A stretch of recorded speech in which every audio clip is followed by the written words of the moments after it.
पाटील, आज उपोषणाचा चौथा दिवस आहे. तुम्ही पाणी घेतलं नाही. सायंकाळच्या वेळेस विभागीय आयुक्त येऊन गेले. काय नेमकी चर्चा झाली आणि तुमची भूमिका काय आहे? सरकारने जो रात्रीत अध्यादेश काढलेला आहे त्या अध्यादेशाची अंमलबजावणी करणं सरकारची जबाबदारी. आज कॅबिनेट झाली, उद्या त्याला त्यांनी आज निर्णय घेऊन घेतला. विशेष अधिवेशन घ्यायला पाहिजे होतं. नुसती चाल ढकल. देवेंद्र फडणवीस ढकलतात शिंदे साहेबांवर, शिंदे साहेब ढकलतात देवेंद्र फडणवीस साहेबांवर. ते दुसरा उपमुख्यमंत्री अजितदादांना त्यांना गरजच नाही. ते बळ देत आहे त्या छगन भुजबळला मराठ्यांच्या विरोधात लढायचं. नुसते नाटकं चालले. तो विनाकारण मराठ्यांसाठी ना फक्त नाटकं चालले. आधी देश कशाला काढला, त्याची अंमलबजावणी करायची ना मग लगेच. तुम्हाला मराठी सोपे दिसतात, थोडे दिवस सहन करते बघा मराठी कसे करतात. केसेस मागे घ्या म्हणतात, प्रक्रिया सुरू आहे.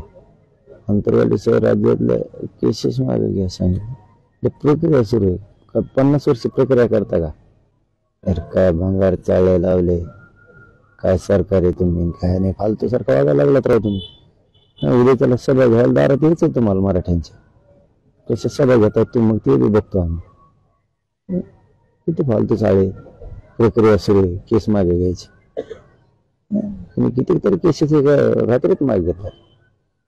हैदराबादचं गॅजेट 5 महिन्यापासून घ्या म्हणतो. आज घेऊ, उद्या घेऊ, एवढं विचार. फालतूपणा चालला राव, नुसतं मजा चालली. तुम्हाला मराठ्यांना खेटायचंय, बेसावध राहू नका. तुमच्या इथून पुढच्या महाराष्ट्रातल्या पंतप्रधान सुद्धा सभा होऊ देणार नाही. मी जर आम्हाला एवढं केलं ना, पंतप्रधान सगळ्या राज्यातले एकच सभा नाही होऊ देणार आम्ही. आमचे पोराचे मुद्दे पाळायला बघायला लागलात. त्या शिंदे साहेबांची समितीची 1 वर्षाची मुदत द्या मला, ते 2 महिन्यात दिली. काय केलं 2 महिन्यात? 23 डिसेंबर पासून आजपर्यंत काय केलं शिंदे समिती? काहीच नाही. नुसते मजा मारतात. माझा स्वर्ग आयोगाचा अहवाल आला, स्वीकारला नाही आणखी. ते कायदा पारित करीनात. काय करता? मराठी मेल्यावर सगळे पाणी घेऊ शकत नाही. सगळ्या शहरांचा अध्यादेशाची अंमलबजावणी झाल्याशिवाय मी पाणी घेऊ शकत नाही. घराघरातल्या मराठ्यांना आरक्षण दिल्याशिवाय मी माग हटू शकत नाही. आणि मराठ्यांची लाट बघा कशी उसळली. आता सगळे मराठी आंतरवाडीकडे धावून पडायला लागले, सगळे तुटून पडले. इकडे बी हजारो लाखांनी गर्दी करायला लागलेत मराठी आंतरवाडी.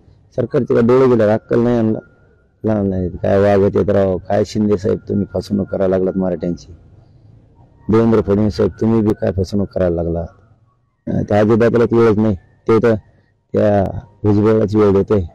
भुजबळ मोठा करायचा, त्याला मराठ्याच्या फरमागा लागलाय. तो सगळ्याला फळ बघायला लागणार, हिशोब सगळ्याच होणार आहे. थांबा. तुम्ही इतके जीवावर उदार होत आहे, लोक आग्रह करतायत किमान पाणी तरी घ्या, कारण जीव तुमचा महत्वाचा आहे, हे सगळ्यांना वाटतं. कारण पाण्याविना 4 दिवस झाले.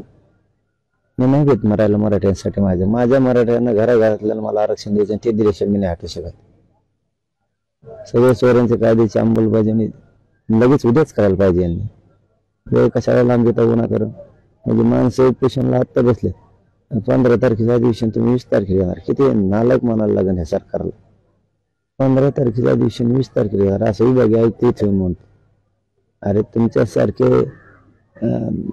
महानालायक वगैरे, मग नालायक तुमच्यापेक्षा. म्हणजे 15 तारखेच्या अधिवेशन 20 ला घेणार. म्हणजे आंदोलन सुरू असलं लोक अलीकडे येत, 13ला 12ला घेते, तुम्ही पुढे लागले. अरे अरे अरे मी चावलं तिचे निघालात. तुम्हाला लय शाप लागेल मराठ्यांचा. आणि मराठी तुमची एकच सभा निवडून जाणार. तुमच्या कशा सभा होत्या ते आम्ही बघतो. आता मराठी इथे येऊन तुम्हाला आग्रह करतायत, सरकार पातळीवरची चर्चा चालू आहे, तुमचा जीव महत्वाचा आहे असं ते म्हणतायत. तुमचा जीव गेल्यानंतर मग काय? माझा जीव जरी गेला तरी मराठ्यांना आरक्षण मिळणार. घराघरातल्या मराठ्याला आरक्षण दिल्याशिवाय मी माग हटू शकत नाही. माझा जीव गेल्यावर सरकार महाराष्ट्रात राहील का? मंत्री आमदार इकडंच आत्ताच लाखांना रीग लागली अंतरवालीला. माझा जे गेल्यावर हे घरी राहतील का यांचे आमदार मंत्री खासदार? श्रीलंकेसारखं नाही व्हायचं का? दुसरे श्रीलंका महाराष्ट्रात होईल ना लगेच. दुसरी श्रीलंका महाराष्ट्र बनात ठेवा म्हणून. शिंदे साहेब फडणवीस साहेब तर दुसऱ्याला काही घेणंच नाही मराठीचं. दुसरी श्रीलंका महाराष्ट्रात दिसन तुम्हाला. नुसतं मला काय व्हावं द्या मला. पण मराठी उद्या महाराष्ट्र बंदची हाक सुद्धा देण्यात आली, तसे सोशल मीडियावर पोस्ट व्हायरल होत आहे तुमच्या आंदोलनापासून. नाही त्याबद्दल मला नाही माहिती, पण समाज काही करू शकतो आणि समाजाने काय करायचं ते करावं, पण शांततेत करावं बस. एक प्रश्न असा आहे की हे सगळे इथे येऊन आग्रह करत आहेत, त्यांचा आग्रह तुम्ही मानणार आहात की नाही? कारण लहान लेकरं महिला मग पुरुष सगळे रडता येईल. मी माझ्या समाजाच्या पुढे कळत नाही गेलो 5 मिनिट आणि इथून पुढे नाही जाणार. परंतु एवढेच वेळेस मी त्यांच्या शब्दाच्या पुढे चाललो, मोडायला लागलो त्यांचा शब्द. ते पाणी प्या म्हणते मी नाही पित, त्यांच्याच लेकरासाठी नाही पित, दुसऱ्यासाठी. त्यांचेच लेकरं मोठे व्हावेत. जर कायद्याची अंमलबजावणी झाली का मोकळं झालं. जाऊ द्या, आता मला दम लागायला लागला, माझ्या छातीत कसं तरी व्हायला लागले. माफी मागतो, पण मला बोलायला त्रास व्हायला लागला, छातीत आग व्हायला. लोकशाही मराठी ऐका, पहा, जागरूक रहा.